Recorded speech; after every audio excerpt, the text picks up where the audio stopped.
va continuer ces débats. Donc, je suis Vincent Fresne-Martineau. J'ai été désigné comme modérateur de cette...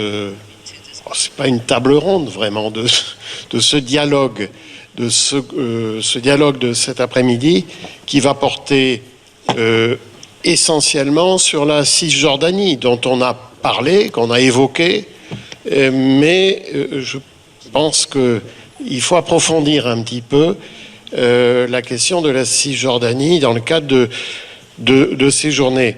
Alors, juste une petite remarque avant de présenter les intervenants. Une remarque tout à fait personnelle. Je suis membre du comité d'organisation, mais je réalise aujourd'hui le travail considérable et la valeur essentielle des journées qui ont été organisées à l'initiative de Bertrand Bloch, que je souhaite remercier encore très chaleureusement, parce que ce n'est pas, et je le dis pour nos intervenants qui vivent en Palestine ou en Israël, la situation en France, on en a parlé un petit peu, à l'égard de l'enjeu israélo-palestinien, n'est pas simple. Elle est complexe, elle est très conflictuelle, surtout depuis le 7 octobre et les massacres également à Gaza. Et il y a quelques jours encore, j'étais dans 2 villes avec des collègues universitaires. Je leur ai parlé de cette initiative. Tous se sont montrés surpris, disant « mais bonne chance ». Tant le contexte et l'atmosphère en France sont tendus avec des camps. On parle de campisme aujourd'hui dans les médias français. En tout cas, un clivage très très fort dans la population, dans ce qu'on appelle la société civile. Je n'ai jamais très bien su ce que c'était, disons la société, et y compris dans les milieux dits intellectuels et universitaires, où il y a vraiment des affrontements très très forts et un manque d'écoute. Pour cette raison, je considère que cette initiative est extrêmement importante. Elle est peut-être unique en France, qui permet d'échanger, d'écouter l'autre et des points de vue extrêmement différents sur la situation donc au Proche-Orient. Donc, de ce point de vue-là, merci beaucoup Bertrand. Alors maintenant, je présente très rapidement et je vais introduire un petit peu les débats par peut-être une question générale. Donc, Yara Amayara est à ma gauche, c'est-à-dire à votre droite. Donc, je crois que le mieux, ça sera que chacun se présente. Vous vivez en Cisjordanie, vous êtes militante, activiste, et vous nous parlerez de votre action. Le rabbin Nava Heifetz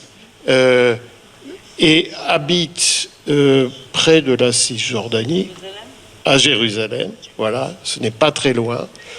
Vous êtes déjà intervenu, vous êtes actif dans un certain nombre d'organisations et vous militez pour le rapprochement entre Palestiniens en général et Israéliens par de multiples initiatives.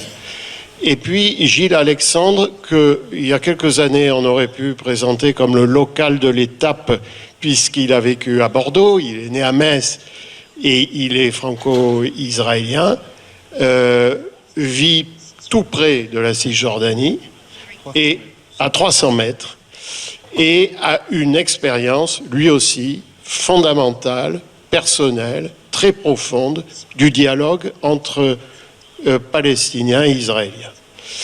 Et vous avez dit d'ailleurs, lorsque vous êtes intervenu aujourd'hui ou hier, vous avez dit que vous étiez aussi religieux, donc c'est peut-être un élément intéressant qui sera évoqué tout à l'heure. Alors, avant de vous donner la parole et de vous poser une question, je pense que ces journées, à l'initiative de Bertrand Bloch, et je me tourne vers monsieur le maire de Senon, elles ont vocation, vous l'avez évoqué tout à l'heure, vous l'avez mentionné, à être organisées régulièrement, tellement elles sont importantes, il me semble, pour le débat français et le débat global sur l'impératif de la paix entre Palestiniens et Israéliens. Alors, ma question, elle est très simple. Si vous voulez bien y répondre, peut-être vous, Yara, d'abord, ensuite Nava et Gilles. Est-ce que vous pouvez nous dire comment vous êtes entré dans cette entreprise ou dans ce processus, comment personnellement, de dialogue, de construction, alors même que, M. Bronstein l'a dit ce matin, vous appartenez à une minorité d'individus qui sont prêts à aller vers l'autre partie. Voilà, comment, et peut-être en illustrant par un certain nombre de vos activités, comment vous êtes impliqué dans ce mouvement. Yara. Merci beaucoup. Merci à vous d'être là. Et je m'excuse d'avance pour toutes les erreurs que je vais faire en français. Merci.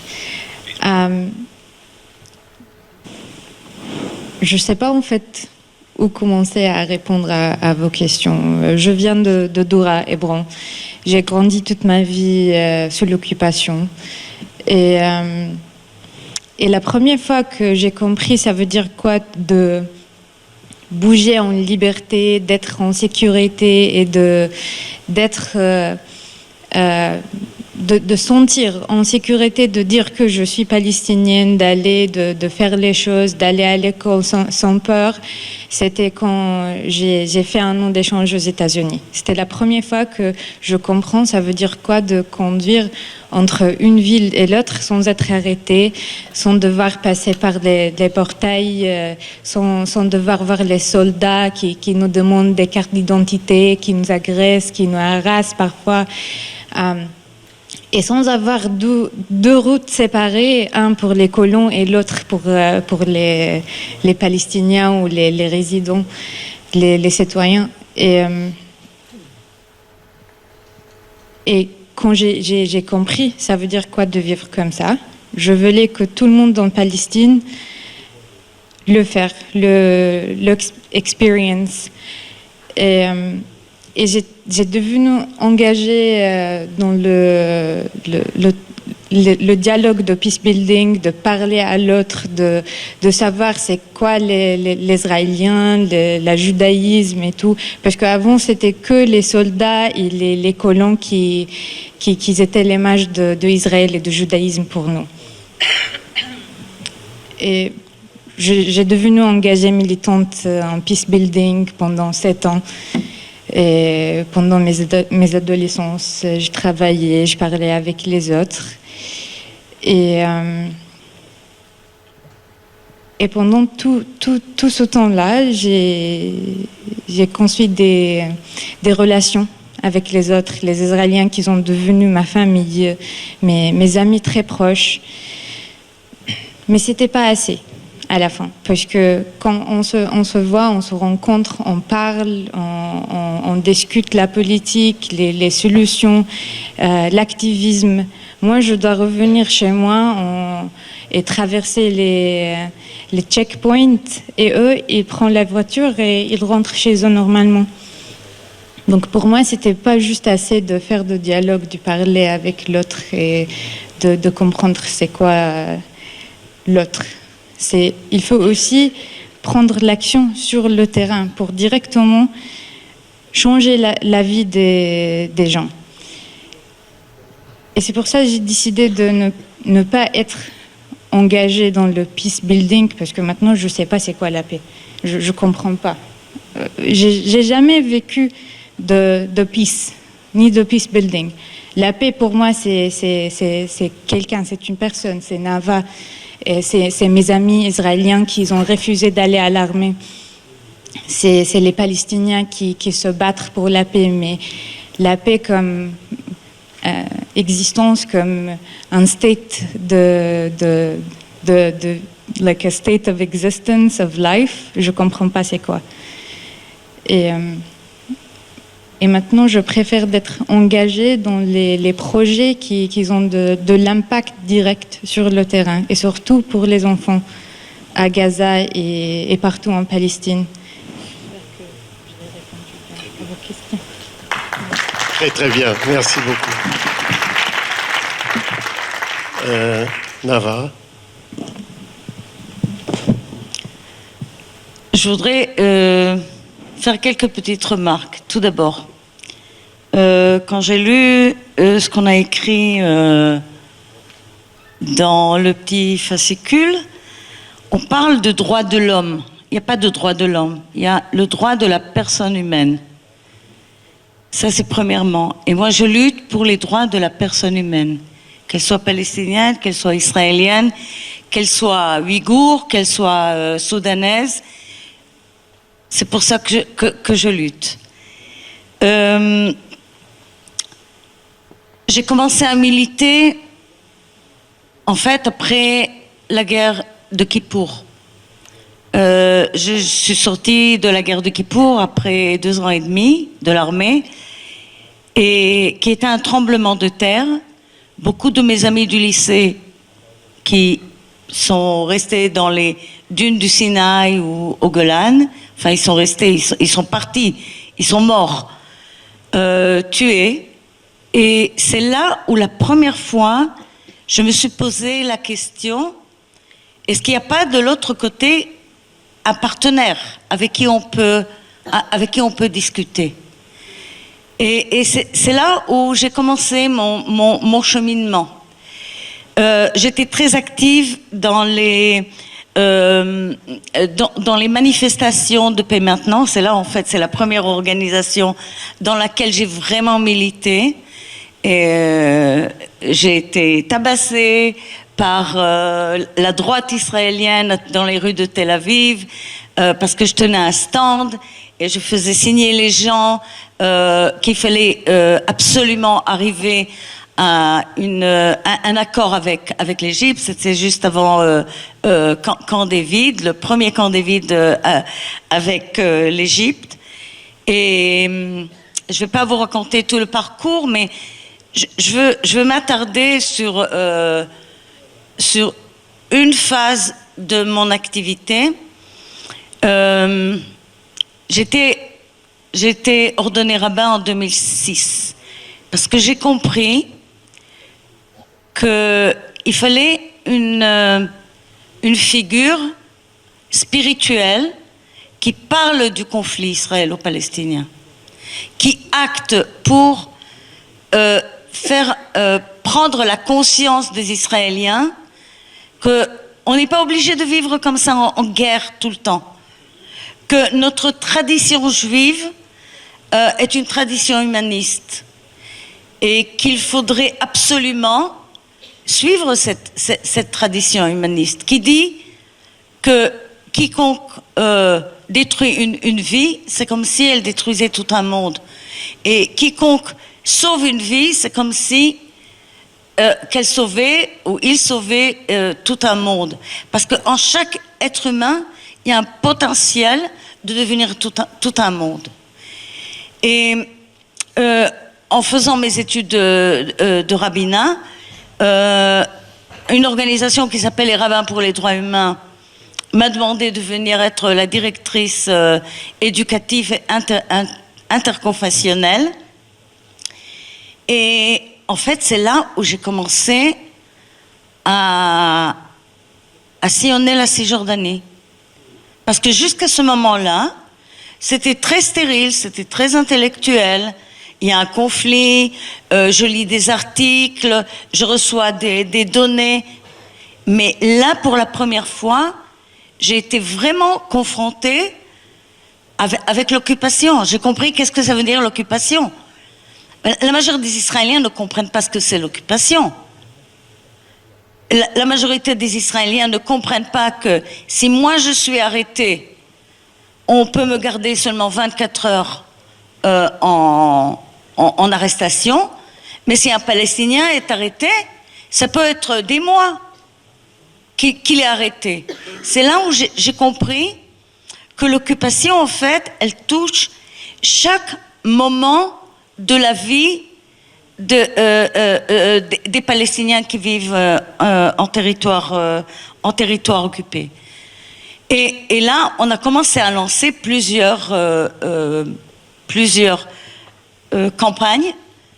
Et ça fait presque 30 ans que je fais la campagne de la cueillette des olives. Il y avait des années très, très violentes, mais pas comme cette année. C'est la première fois où on est vraiment... On n'attaque pas seulement les Palestiniens, on nous attaque nous. Et nous avons vu, enfin moi j'ai vu à travers ces années, ces 3 décennies, j'ai vu l'escalation, j'ai vu comment les avant-postes avaient été créés, petit à petit. Comment un avant-poste ne peut pas être viable s'il n'y a pas une colonie à côté de l'avant-poste. Parce qu'ils ont besoin d'électricité, ils ont besoin d'infrastructures, ils ont besoin de l'eau. J'ai vu les gens les jeunes qui étaient dans ces avant-postes. Des jeunes qui sont soit des délinquants, soit des jeunes qui sont sortis de toutes de tous les systèmes éducatifs et qui sont manipulés. Ils sont manipulés par des rabbins extrémistes. Ce sont les mêmes rabbins qui ont donné le tampon de cacheroute, de kasher, pour assassiner Yitzhak Rabin. Ils sont toujours là-bas. Ils incitent toujours ces jeunes. Moi, je lis leurs sermons. Je lis leur newsletter pour comprendre qu'est-ce qui se passe là-bas. Je lis les livres qu'ils publient pour pouvoir me confronter avec eux. Alors, la campagne des oliviers, de la cueillette des olives, c'est en fait, on va dans les villages. Bien sûr, on ne s'avance pas. D'abord, on demande que les Palestiniens, les fermiers palestiniens viennent nous voir et nous disent « Ici, on a besoin de vous, ici, on a besoin de vous ». C'est-à-dire, on n'est pas les bons juifs, les bons israéliens qui vont venir vous sauver. Non, on attend qu'eux nous disent quels sont leurs besoins. Et là, on arrive en tant que bouclier humain. Parce que si on n'est pas sur place, les colons vont brûler des arbres, vont arracher les arbres, les oliviers. Ils vont voler les olives. 3 choses qui sont interdites absolument par la loi juive, par la halakha. On n'a pas le droit de voler ni quelqu'un qui n'est pas juif, ni un juif. On n'a pas le droit de voler, point, c'est tout. On n'a pas le droit de détruire des arbres ou de brûler des arbres parce que c'est la nature, parce que c'est une création, c'est aussi une création divine. Et donc, on arrive avec des volontaires et depuis 10 ans, nous voyons que vraiment la situation, elle devient insoutenable parce que les jeunes des avant-postes qui descendent et qui attaquent non seulement les Palestiniens, mais ils attaquent aussi les Israéliens. Et malheureusement, l'armée, qui est censée protéger, pas nous, elle est censée protéger les Palestiniens, d'après la Convention de Genève, d'après la loi, le règlement de l'armée israélienne, ils font une main avec les colons. Alors dès qu'on arrive, on a tout de suite, ils nous montrent, l'armée elle arrive directement, après 5-10 minutes, ils savent qu'on est là, et c'est des terres privées qui appartiennent à des fermiers palestiniens, c'est leur gagne-pain. S'il n'y a pas d'olives, il n'y a pas de nourriture pour les enfants. Et donc, c'est ce que nous faisons pendant toute la période de la cueillette des olives. Cette année, c'était vraiment un désastre. La violence qui existe en Cisjordanie depuis le 7 octobre, vous ne l'entendez pas. Vous entendez peut-être une fois quand il y a un pogrom à Chouara, une fois quand peut-être on brûle une mosquée, mais il faut comprendre, c'est chaque nuit, il y a un harassement continu de la population palestinienne. Et en fait, ce qui est derrière, c'est en fait de décourager les Palestiniens pour qu'ils quittent, pour faire un nettoyage ethnique, comme ça se passe au sud Hébron. Ça, c'est une autre phase des atrocités qui arrivent là-bas. Il y a 4 ans, quand on arrivait à un village à 3 km de Nablus, 3 km, il y a un village, il y avait un avant-poste. Il y a 3 ans. Je suis arrivée l'année dernière, il y en avait déjà 6. Et les 6, ils encerclent le village. Et bien sûr, ils sont en haut sur les collines. Le village, il est en bas. Et c'est constamment un harassement, des attaques. On brûle les voitures. On rend la vie des Palestiniens impossible. Donc ça c'est en Cisjordanie. Depuis le 7 octobre, enfin après le 7 octobre, il y a environ 165 nouveaux avant-postes qui ont été créés tout au long de la route 60 qui traverse toute la Cisjordanie depuis Jenin et jusqu'au sud d'Hébron, presque jusqu'à Beersheba. On parle de 2 États, mais il faut se réveiller. Les 2 États, ça ne pourra pas exister. Parce qu'il y a une expansion des colonies, et c'est une stratégie, vous devez comprendre. Parce que c'est une colline, après une colline, après une colline, qui sont rattachées à une grande colonie.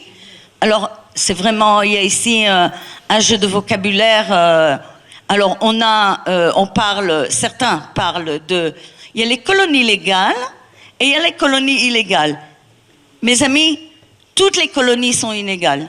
Toutes les colonies sont inégales d'après la Convention de Genève après la guerre de 6 jours. Depuis, je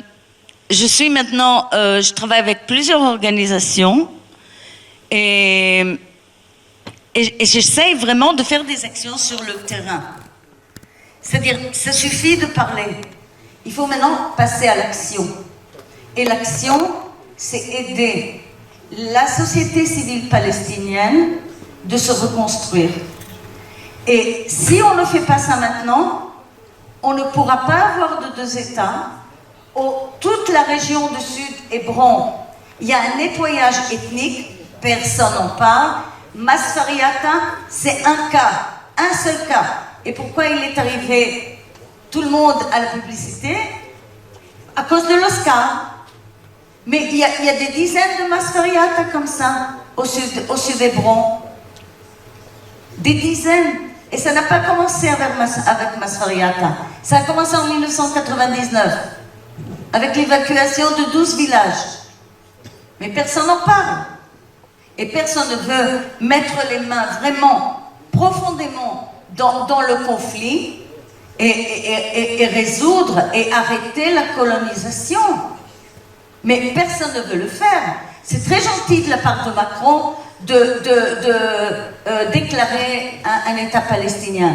Mais mes amis, l'État palestinien, il ne pourra pas être s'il y a une continuité, on continue à construire et à étendre les colonies. Il y a tout un plan maintenant de 8000 unités pour élargir les colonies en Cisjordanie. Maintenant, moi je suis rabbin. J'ai un très fort attachement à cette terre. Je sais que mon peuple vivait là-bas autrefois. Mais actuellement, il y a un autre peuple qui vit là-bas. Et mon grand challenge, et le grand challenge du peuple juif aujourd'hui, c'est de voir comment est-ce qu'on traite, comment on se comporte avec cet autre peuple qui se trouve là-bas. Et pour moi, en tant que femme croyante, moi je dis, Dieu nous dit, c'est pas le moment, vous pouvez pas aller vous installer là-bas, il y a un autre peuple. Et vous devez octroyer les mêmes droits que vous à l'autre peuple. Alors, pour moi, en tant que rabbin, et sur ce, je voudrais terminer, nous lisons cette semaine une portion de la Bible qui s'appelle la vie de Sarah. En fait, c'est pas la vie de Sarah, c'est la mort de Sarah. Enfin, c'est Sarah et Abraham qui vont, dans le même chapitre, ils meurent. Et quand Abraham meurt, tout d'abord, quand Abraham veut enterrer Sarah, il veut acheter un caveau, une cave pour l'enterrer. Et il veut voir le roi, enfin le dirigeant, Ephron, un peuple qui s'appelle les Hittites. Et il lui dit, je veux t'acheter le caveau. Et le roi lui dit, mais pas du tout, je te le donne, cadeau. Et Abraham dit, non, non, non, non. Je suis un guerre, dans la signification biblique, c'est l'étranger.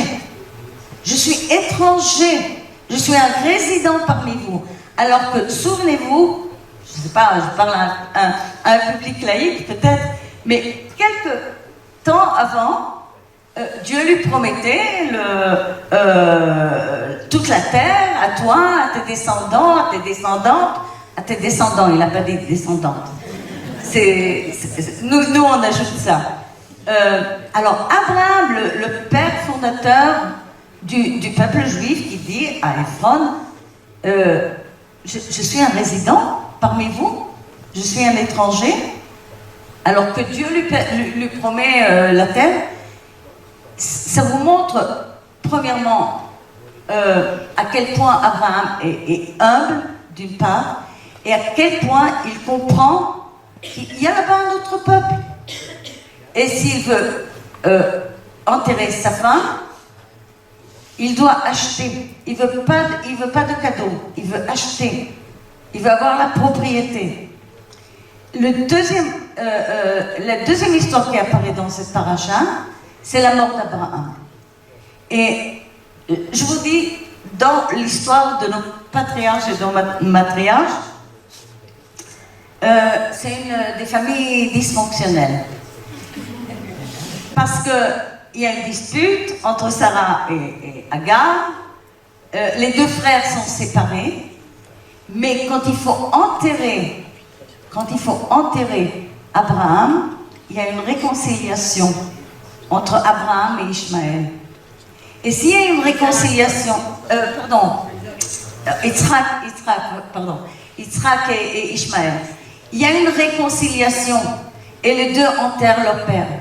Le conflit, tel que moi je le vois, bien sûr, il y a un conflit politique, tout ce que vous voulez, mais c'est un conflit de famille. Parce que Yara et moi, on n'est pas seulement des amis, ou avec Ali, ou avec Ouda. On est de la même famille. On fait partie du même père. On a le même père. Et donc c'est possible de se réconcilier. Et tous ceux qui disent que le conflit au Moyen-Orient est un conflit politique territorial ne comprend pas qu'il y a un facteur très important, un facteur religieux très important entre les deux peuples. Et moi, je voudrais prendre les dirigeants israéliens et les dirigeants palestiniens et faire exactement ce qu'Abraham a fait avec Lot. Quand il y avait la dispute sur la terre, sur le territoire, il le prend et lui dit, si tu vas à droite, je vais à gauche. Si tu veux aller à gauche, je vais à droite. C'est-à-dire, il y a un partage, il y a un compromis. Et c'est ce compromis-là auquel nous devons arriver. Merci beaucoup, Nava. Alors, je propose, Gilles, que vous interveniez. 3-4 minutes. Une demi-heure. Non, pas une demi-heure, je ne crois pas. Je ne crois pas. Alors, non, vous allez parler un peu. Alors, bon, non, mais attendez, combien de... Je vais parler. 7 minutes, et qu'ensuite on engage, puisque vous avez parlé de partage, justement, le dialogue avec la salle, c'est-à-dire avec quelques questions.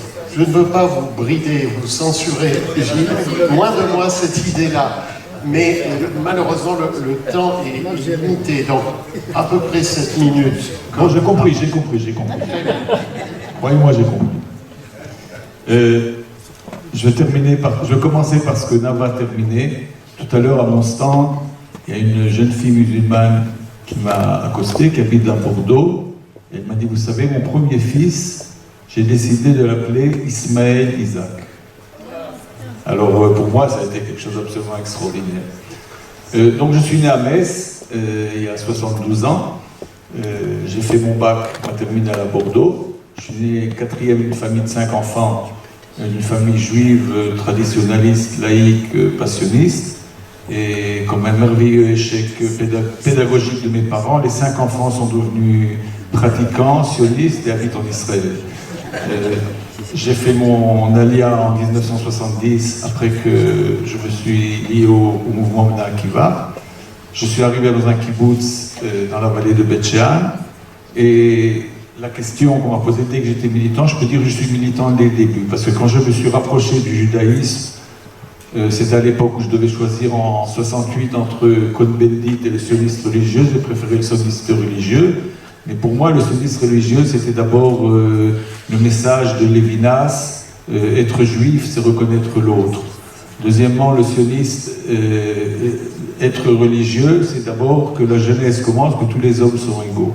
Et c'est ainsi, quand je suis arrivé en Israël en 1970, à l'âge de 18 ans, venaient commencer les premières colonies, j'ai tout de suite compris ce que mon père m'avait enseigné à la maison en tant que résistant en France contre l'occupation nazie. Il m'a dit, tu sais, l'occupation, c'est pas important si elle est humaine, inhumaine, violente, pas violente. Un occupant, il sera toujours un occupant, un occupé, il sera toujours un occupé. Et ce que j'ai ressenti immédiatement en venant en Israël, et bien que j'habitais dans des villages religieux pratiquants, sionistes religieux, j'ai toujours été considéré comme un gauchiste, mais qu'on respectait, qu'on honorait, qu'on respectait les positions. Donc j'ai fondé ma famille avec une Israélienne qui a fait le même chemin que moi d'Israël, qui est née dans un kibbutz tout à fait laïque, qui est devenue religieuse aussi à l'âge de 16 ans pratiquant. Nous avons eu 7 enfants, j'étais agriculteur. En 1995, mon fils aîné qui s'est engagé dans un... Moi j'ai fait l'armée et j'ai fait même des époques de réserve dans les territoires occupés, y compris à la pelouse. En 1995, mon fils aîné qui s'est engagé dans une unité d'élite de l'armée s'est suicidé 4 mois après le début de son service militaire. C'était un choc évidemment pour toute la famille, pour tout le monde. 2 ans après, son cousin qui était commandant dans les parachutistes et qui avait commencé à Hebron en disant à ses soldats, vous savez, n'oubliez pas, avant que vous êtes parachutiste, vous êtes des êtres humains. Mon neveu Nadav Milo a été tué au Liban dans une embuscade, 2e petit-fils que mes parents ont perdu. Et 15 ans après, mon 2e fils, Yotam, qui était aussi à l'armée, s'est suicidé également. Donc j'ai perdu 2 fils à l'armée.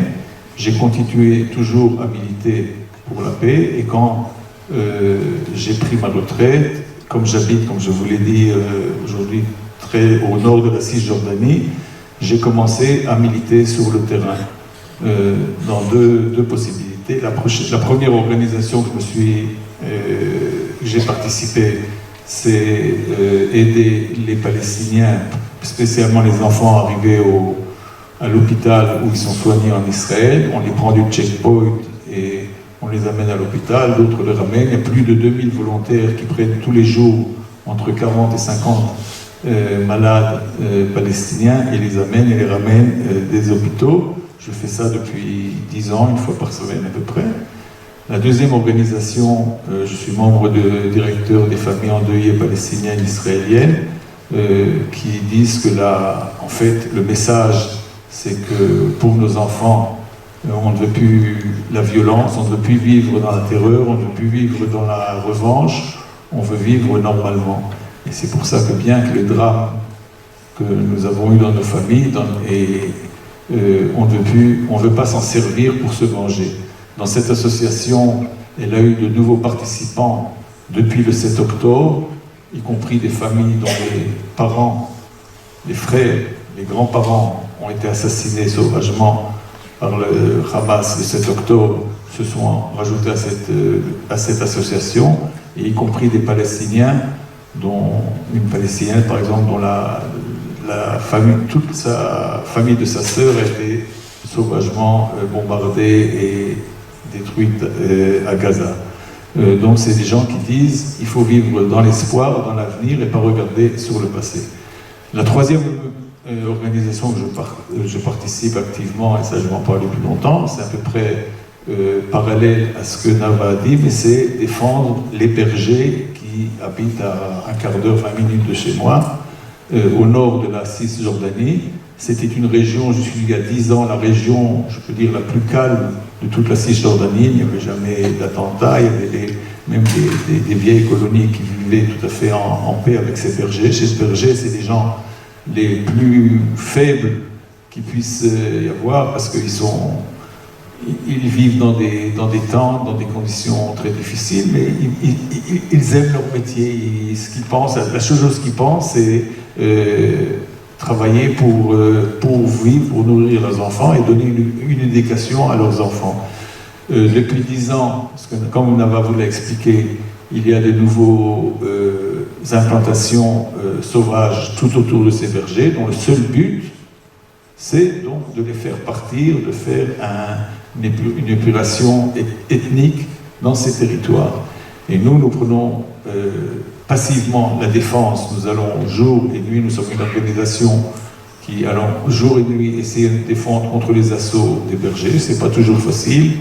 Je me suis pris déjà du gaz lacrymogène, des coups de pied, des coups au ventre. Vous pourrez voir les articles sur mon stand de ce qu'on s'y prend. Je rentre en Israël mardi. Mercredi, j'ai déjà un procès qui m'attend depuis 2 ans et demi, comme quoi je suis accusé, moi, d'avoir fait une violence vis-à-vis d'un colon. Alors c'était le colon qui m'avait attaqué, mais la police elle dit ce qu'elle fait, et ça commence seulement pendant maintenant 2 ans et demi après que ça soit passé, parce que pendant 2 ans et demi, les juges ont essayé de convaincre la police de retirer sa plainte contre moi, mais la police a dit non, on va en faire un exemple.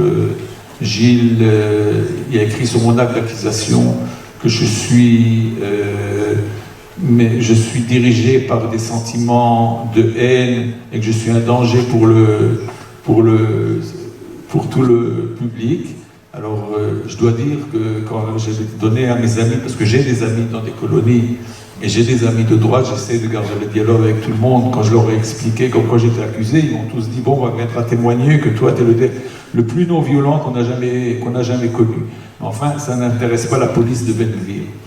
Alors donc, dans ces activités, on essaye d'être en rempart vis-à-vis des colons. Et bon, je ne vais pas revenir sur la description de Nava, c'est exactement, elle a très bien décrit cette évolution.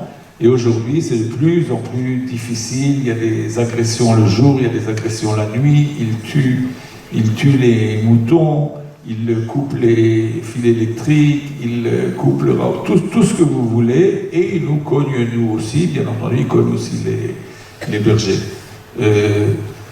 Et en même temps, j'essaye de parler aux jeunes israéliens, surtout des milieux religieux, ont droit à un bourrage de crâne dans les écoles religieuses, comme quoi il n'y a personne à l'accueil les Palestiniens, comme quoi tout le pays est à nous, c'est Dieu qui nous l'avons donné.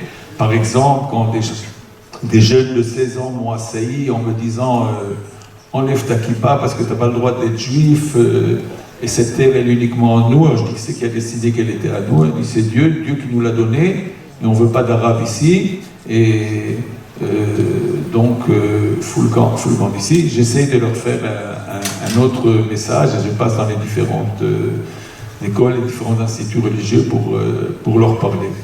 Et je crois que je voudrais quand même, avant de donner un exemple, faire très attention quand on parle des publics en général. Et je crois que c'est très facile aujourd'hui. Vous savez, moi je suis d'Alsace-Lorraine, et les Alsaciens, je ne sais pas si vous les connaissez, ou tu es avec eux, ou tu es contre eux, ou c'est noir, ou c'est blanc. Ne te marie pas avec une Polonaise parce qu'elle n'est pas de chez nous, etc., etc. Je crois que c'est très facile aujourd'hui de faire une stigmatisation de toutes les populations. Et même quand on parle des colons, il y a en Israël 600 000 colons. Sur les 600 000, je peux être sûr qu'il y en a au moins 500 à 550 000 qui sont là-bas uniquement pour des raisons économiques, parce qu'on a construit des appartements qui sont beaucoup moins chers qu'à Jérusalem et à Tel Aviv, et c'est des jeunes couples qui arrivent là-bas, et ça ne sera pas difficile de les évacuer, il faudra les évacuer. Il reste 50 000 colons qui habitent là-bas, et là-bas aussi, c'est pas tous des publics c'est pas tous des violents, et c'est pas tous des abrutis, et c'est pas tous des gens qui veulent nous cogner sur la figure. Donc, il faut faire là aussi attention. Et quand on parle de dialogue, moi je fais très très attention de dialoguer avec n'importe qui veut me dialoguer. Et quand j'ai des amis de droite ou d'extrême droite qui me disent comment tu peux dialoguer avec les Palestiniens qui veulent nous tuer, alors je dis c'est pas vrai, les Palestiniens ils veulent pas tous nous tuer, la plupart avec qui je dialogue c'est des gens qui veulent absolument vivre tranquille et vivre la paix et qui veulent avoir leur état à eux. Ensuite quand j'accompagne les bergers, j'ai des gens de l'extrême gauche qui me disent comment tu peux aller discuter avec tes amis colons alors que c'est nos ennemis les plus intimes et c'est des voleurs. Je dis oui mais toi tu discutes, tu es prêt à discuter avec tes ennemis qui veulent aussi, il y en a certains aussi qui ne veulent pas que tu sois là, alors comment tu ne veux pas discuter avec ceux qui habitent ici? Donc la négation de l'autre, je la désapprouve totalement. Et je recherche le dialogue avec tout le monde. Et maintenant, comme Nava a parlé de la Torah, je crois qu'elle a parlé qu'on était guerre, ça veut dire donc étranger. Et le verset qui est l'expression qui est la plus rappelée dans le Pentateuque, 36 fois, c'est « Rappelle-toi que toi, tu étais étranger en Égypte ». Et le peuple juif, en fait, est né en Égypte sous l'esclavage. Et le premier antisémite du monde, c'était donc le roi d'Égypte, Pharaon, qui voulait anéantir tous les hommes du peuple juif. Et en même temps que Pharaon, le premier antisémite, est né le premier juif du monde, c'était sa fille qui a vu que Moshe a été abandonné sur les eaux, Moïse a été abandonné sur les eaux, elle a dit, un bébé, c'est un bébé, on ne peut pas le laisser comme ça mourir. Et elle l'a recueilli, et Moïse a grandi dans le palais de Pharaon. Et aujourd'hui, quand on nous dit 36 fois, ne soyez pas, rappelez-vous que vous étiez étrangers, c'est parce que le Pentateuque, et tout le monde serait bien que le plus grand danger des persécutés, c'est de devenir des persécuteurs. Et c'est ce qui se passe en Israël, dans les territoires, sans aucun doute. Israël est passé trop rapidement du persécuté et au persécuteur. Il y a un grand rabbin d'Allemagne, le grand rabbin Shimshon Raphaël Hirsch, qui nous dit le plus grand danger s'il y a un État d'Israël, c'est qu'Israël devienne persécuteur des étrangers qui habitent parmi nous. Et c'est cet enseignement que je veux enseigner à tout le monde, que être le peuple élu, c'est être un peuple qui accepte l'autre comme il est. Merci.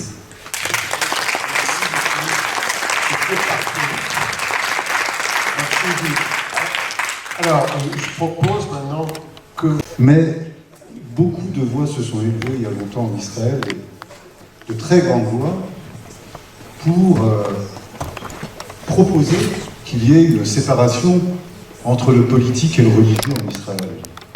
Et je voudrais savoir si il y a encore des voix qui s'élèvent en Israël pour séparer le politique du religieux, et Est-ce que cette séparation du politique et du religieux peut avoir un intérêt pour, je dirais, l'espoir ou le futur de paix que nous souhaitons?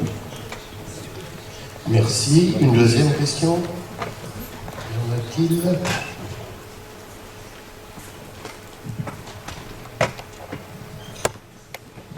Merci, bonjour. Moi j'avais une question par rapport à ce que j'ai entendu. Je suis désolé, je n'ai pas été là toute la journée, mais voilà, j'ai eu que des bribes. Mais je trouve que la solution, elle ne peut pas venir. Alors, il y a une solution qui serait effectivement la laïcité, mais vu l'état actuel sur place, je ne vois pas de solution par rapport à ça directement. Donc, est-ce qu'une intervention extérieure, et j'ai bien conscience que les États-Unis comme l'Europe sont complètement décrédibilisés dans cette région, mais une intervention de l'ONU où il y aurait vraiment la mise en place alors ce ne serait pas un État, mais d'une zone internationale qui dirait à la fois Israël et la Palestine, est-ce que ça, vous pensez que c'est envisageable pour juste d'abord rétablir la paix, quitte ensuite à créer un État où tout se passerait bien, ou deux États, peu importe, mais est-ce qu'il n'y a pas une phase de transition qui est indispensable, où on passerait par une intervention internationale qui justement imposerait une certaine laïcité, où toutes les religions pourraient s'exprimer, où tout le monde pourrait être reconnu, quelle que soit sa façon de penser et quelle que soit ses nationalités. Voilà. Merci. Est-ce qu'il y a une autre, troisième question? Bonjour. Je voulais demander, j'ai oublié le prénom de la jeune fille, excusez-moi. Yara.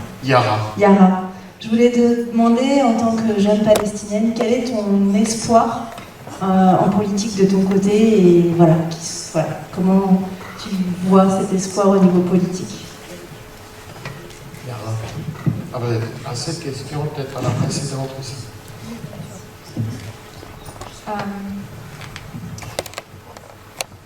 En fait, j'ai pas d'espoir en ce moment. Et c'est pas parce que je peux pas penser ou j'ai pas d'imagination pour penser, mais c'est parce que l'espoir, ça me fait peur. Aujourd'hui, il avait de l'espoir avec Oslo. Et j'ai entendu quand j'étais petite, ma grand-mère, elle a dit qu'elle pouvait prendre le bus et voyager, aller au Liban, en Syrie, rentrer même journée. Ma mère, elle pouvait aller à Jaffa, à Jérusalem, et prendre l'avion et voyager de l'aéroport de Tel Aviv. Et aujourd'hui, je ne peux pas sortir de la ville où j'habite. Et avec Oslo, il avait de l'espoir, il avait de la solution de deux États et l'indépendance, la dignité, la liberté et tout. Mais en fait, sur le terrain aujourd'hui, ça n'existe pas. Et donc, en place d'avoir une solution de deux États et confédération, tous les conseils de communauté internationale, les autres pays, je préfère qu'il y aura l'espace pour les Palestiniens pour se discuter, pour parler, parce qu'on a vraiment des gens, je ne crois pas que l'autorité palestinienne maintenant nous représente, on a des gens qui sont très intelligents, qui sont très actifs, qui sont bien étudiés et qui ont beaucoup de potentiel pour devenir great leaders en Palestine et pour nous représenter, parce qu'ils nous parlent, ils viennent de nous, c'est nous qui comprend ce qu'on vit sur le terrain. Et donc on a besoin de cet espace pour pouvoir décider notre futur, notre avenir. Et après, on a besoin de la communauté internationale et tous les pays du monde qui ont contribué à où on est aujourd'hui, à l'état où on est aujourd'hui, de participer, pas à imposer des solutions ou à imposer les idées, les what should we do, mais pour nous écouter, pas seulement les Palestiniens, mais les Palestiniens et les Israéliens, et imposer à les gouvernements qui ne nous représentent pas ce qu'on va faire. et de faire des réformes, de nous écouter, de nous laisser de décider ce qu'on veut faire dans la vie. La solution pour moi, c'est le jour où on est égal, nous les deux, les Israéliens et les Palestiniens, sur la table pour faire des negotiations pour un État, 2 États, 3 États, n'importe quoi. Mais si je ne suis pas égale, je ne me sens pas assez humain, je n'ai pas la dignité, la liberté de sortir de ma ville et de venir sur la table devant les Israéliens et discuter, il n'y a pas d'espoir, il n'y a pas de solution. Et aussi, l'espoir, c'est pas quelque chose qui vient de l'extérieur. C'est nos enfants à Gaza, c'est nos enfants en Cisjordanie. C'est eux qui nous donnent pas l'espoir, mais la force et la résilience qu'on a besoin pour continuer, pour trouver une solution. Parce que, à mon avis, c'est trop tard pour moi. J'ai tout vécu ça. J'ai vécu c'est comment la vie à l'extérieur, sans checkpoint. Et je sais c'est quoi. Et je veux que ça sera l'avenir de mes enfants à Gaza et de mes enfants en Cisjordanie. Et je me rappelle beaucoup ce qui me donne la force, pas l'espoir aujourd'hui, c'est the saying, on va toujours se tenir à côté de l'enfant face à l'arme, quel que soit cet enfant et quel que soit celui qui tient l'arme. Et pour moi, c'est un enfant israélien ou palestinien, je m'en fous, c'est un enfant. Et je suis à côté de cet enfant. Et si on tous fait ça, alors il y a l'espoir, il y a des solutions, et il y a tout, il y a l'avenir.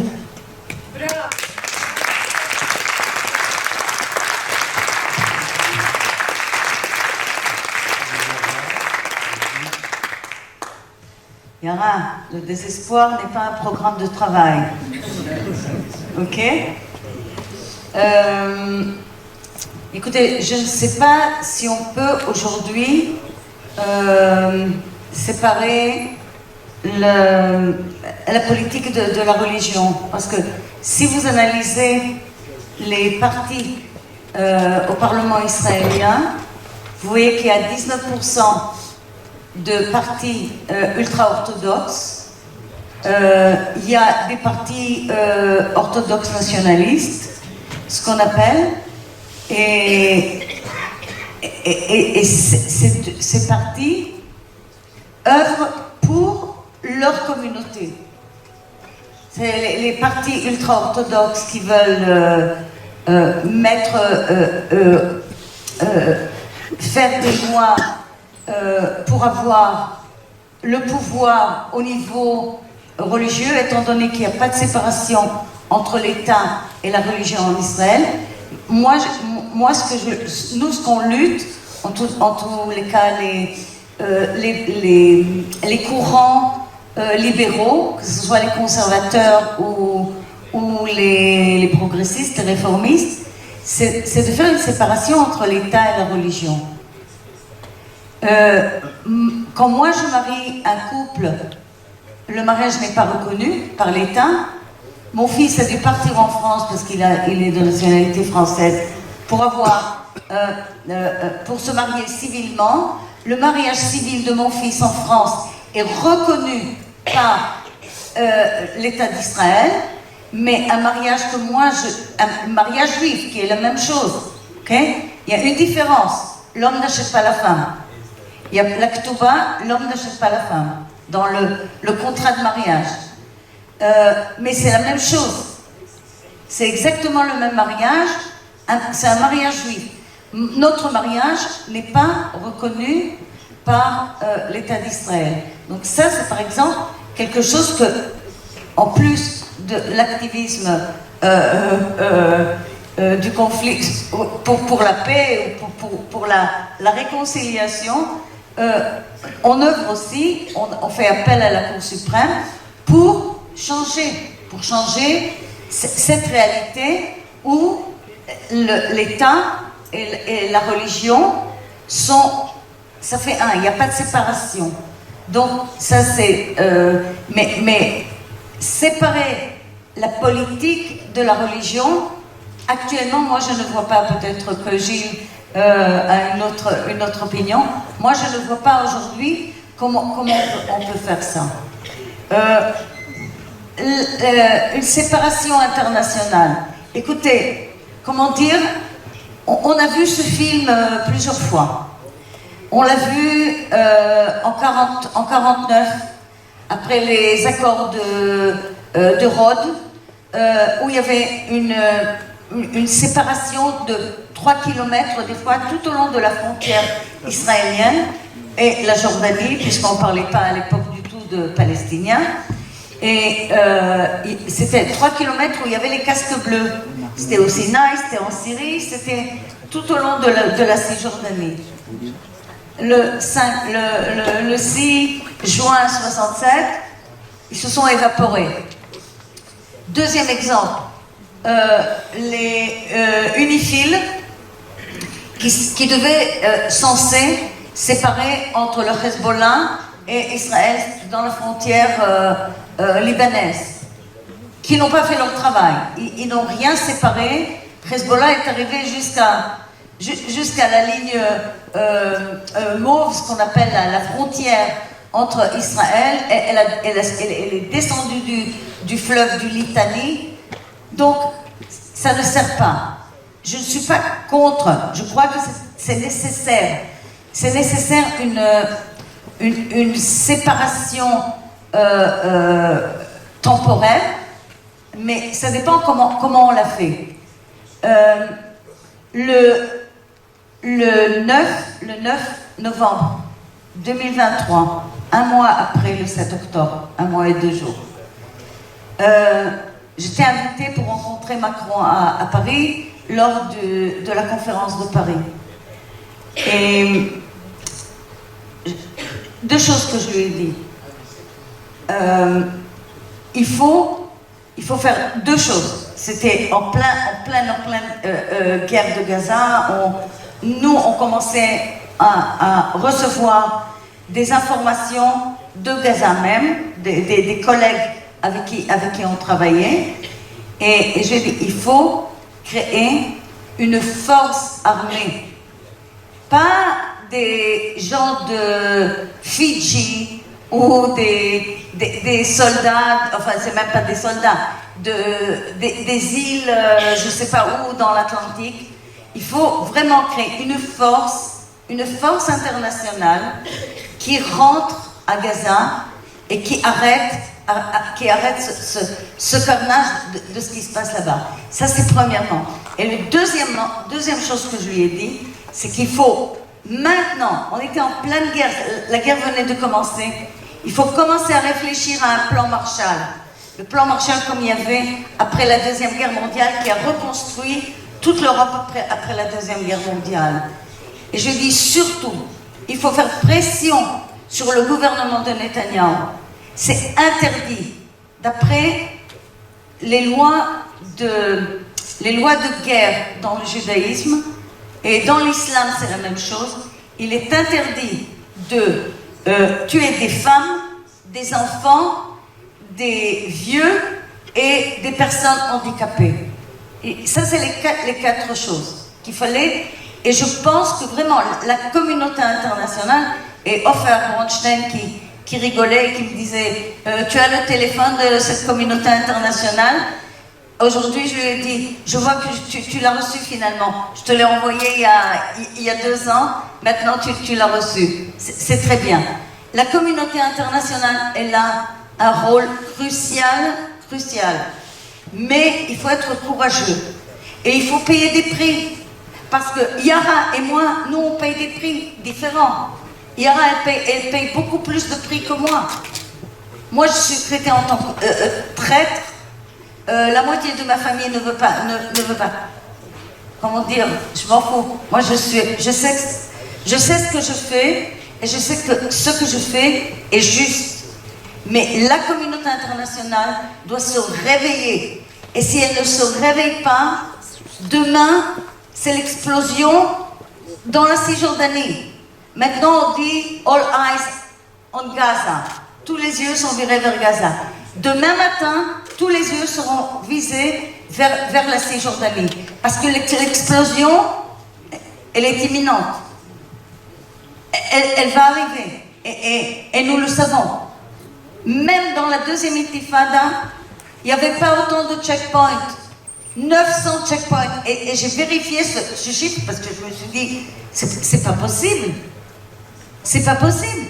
Mais je les vois. Et ce ne sont plus des checkpoints avec des soldats. On s'est perfectionné. Alors maintenant, c'est des barrages jaunes, électroniques. Il y a un Palestinien qui s'est électrocuté à Hossam, dans un des villages en Cisjordanie. Mais c'est fermé. Moi, je milite avec les combattants pour la paix à Bet Jala. Je rentre à Bet Jala. Il y a deux quartiers. Et subitement, je savais que il y avait un barrage, parce que c'est l'entrée principale. Et je regarde, j'arrive une semaine après, il y a un autre barrage dans le même village. Dans le même village de Bet Jala. 2 barrages. Et on ne peut pas l'ouvrir, on ne peut pas sortir. Alors, il faut se réveiller. Et je pense que, au lieu de faire des manifestations en France contre Israël ou contre les Palestiniens, arrêtez avec ça. On n'est pas au XXe siècle. Maintenant, il faut se réveiller, il faut agir. Et il faut faire pression sur votre gouvernement. Vous êtes citoyen, vous avez le droit de faire une pression sur votre gouvernement. Et obliger Israël à arrêter la colonisation en Cisjordanie. Parce qu'actuellement, c'est une annexion de fait. Une annexion de fait. Et ensuite... Non, je n'ai rien, je n'ai rien dit cette fois. Je dis non, mais on passera. Bon, en ce qui concerne la séparation de la politique de la religion, je sais pas, je dois dire que c'est très difficile parce que d'abord il y a les partis, mais dans une certaine constellation politique, du fait qu'aujourd'hui le gouvernement de Netanyahou est basé uniquement, à part son parti à lui, que sur des partis religieux ou orthodoxes qu'on appelle Haredim ou national religieux, je crois que si il y aura une nouvelle coalition, justement ces partis se trouveront en dehors de cette coalition. Et ça sera le moment où on pourra faire des réformes. Je suis d'accord avec Nama que les gens qui peuvent, même s'il n'y a pas une séparation, les gens qui ne peuvent pas se marier, au moins les gens qui ne peuvent pas se marier religieusement, il y en a pas mal. Mariage mixte, les mariages, même entre juifs. Vous savez que par exemple, quelqu'un qui est Cohen ne peut pas se marier avec une femme divorcée. Et alors, soit ils ne se marient pas, soit ils vont se marier à l'étranger. Donc tous ces mariages, au moins ceux qui ne peuvent pas, ils devraient être autorisés immédiatement par la loi. Et bon, ça évoluera, je crois que ça évoluera petit à petit. Ce sera difficile d'en faire une révolution, mais il y aura une évolution dans ce stade. Et sur la religion, il ne faut pas oublier, ce matin, je ne sais plus quel intervenant dit oh, c'est pas un conflit religieux, c'est un conflit de territoire. Si c'était uniquement un conflit de territoire, je crois qu'on pourrait rapidement le résoudre. À partir du moment où c'est un conflit religieux, et qu'il y a du fondamentalisme dans les deux côtés, c'est la catastrophe.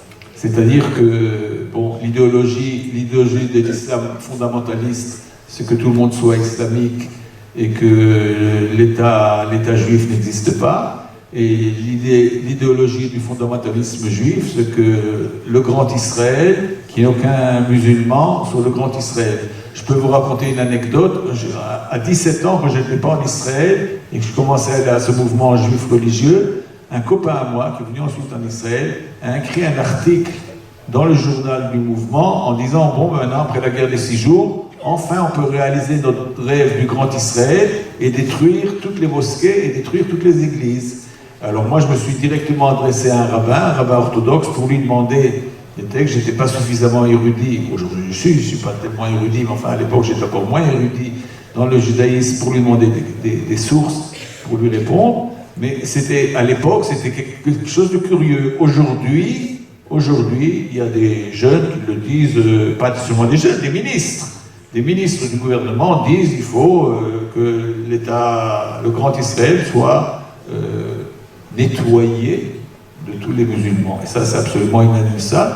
De nouveau, c'est un fondamentaliste contre l'autre.